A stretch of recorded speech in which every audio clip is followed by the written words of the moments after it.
আমরা অনেকেই কোম্পানিতে আছি, কোম্পানি থেকে আমরা এখন বর্তমানে ভেগে যাচ্ছি। মানে কোম্পানি থেকে মানে টাকার নেশায় আমরা কোম্পানি থেকে বের হয়ে বাইরে আমরা চলে যাচ্ছি। এটা আমাদের জন্য খুবই একটা ক্ষতির কারণ। আসলে কেন যাচ্ছি সেটাও আমরা জানি। অনেকে আমরা ঋণগ্রস্ত অবস্থায় আমরা আসছি, ঋণ আছি। এখন কোম্পানি থেকে দেখা যায় অনেক সময় বেতন থাকে কম, বেতন কম থাকে এবং তারা বাইরে দেখা যায় কাজ করে। কিন্তু দুর্ভাগ্যবশত দেখা যায় অনেক সময় যে বাইরে এমন একটা জায়গা আমাদের ডিউটিটা পড়ে যায় যে এখানে আসলে ইনকামের কোনো সোর্স থাকে না। এই কারণে দেখা যায় যে যারা ঋণগ্রস্ত বা প্রেশানির ভিতরে আছে এই সমস্ত ব্যক্তিগুলো অনেক সময় কোম্পানি থেকে ভেগে যায়, বের হয়ে যায়। ভাই যদি একটা বছর, জাস্ট একটা বছর যদি আমরা করতে পারি যে আপনার ধৈর্য ধারণ করতে পারি, কারণ ইন্নাল্লাহু মা'আস সাবিরিন, যারা ধৈর্য ধারণ করে আল্লাহ তাআলা তাদের সঙ্গে থাকেন। তো সেই ক্ষেত্রে আমি আপনাদেরকে বলতে পারি যে আমরা ভেগে না যে কিছু সময়ের জন্য আমরা ধৈর্য ধারণ করি, ইনশাল্লাহ আল্লাহ তাআলার পক্ষ থেকে একটা উত্তম প্রতিদান আমাদের জন্য আসবে। কিন্তু আমরা যদি ভেগে যাই তাহলে সমস্যা, কয়েকটা সমস্যা।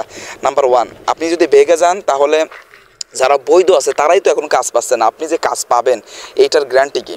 দ্বিতীয় বিষয় হচ্ছে যে অনেক সময় দেখা যায় যে পুলিশের হাতে আপনি ধরা পড়ে যেতে পারেন, তখন আপনার জন্য আর তো দেশে ঢুকতেই পারবেন না, কমপক্ষে 10 বছর যে সৌদি কানুন অনুযায়ী, তো 10 বছরের ভিতরে আপনি ঢুকতে পারতেছেন না। এরপরে যে আপনি দেখা যাচ্ছে কি যে অবৈধ হলে আপনি মন চাইলে আপনি মক্কা মদিনায় যেতে পারতেছেন এখন, কিন্তু অবৈধ হলে কিন্তু আপনি মন চাইলে আপনি যেতে পারবেন না। হয়তো আপনার ভিতরে একটা ভয় ভীতি কাজ করতে থাকবে। আচ্ছা, আমি কয়েকজনের সাথে কথা বললাম যারা অলরেডি কোম্পানি থেকে চলে গেছে অলরেডি।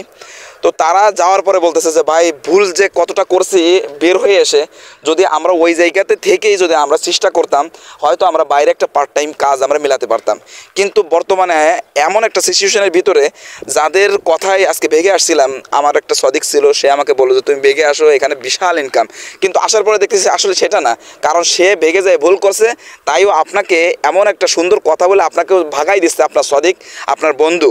যাওয়ার পরে দেখতেছেন যে আসলে পরিবেশটা একেবারেই ভিন্ন।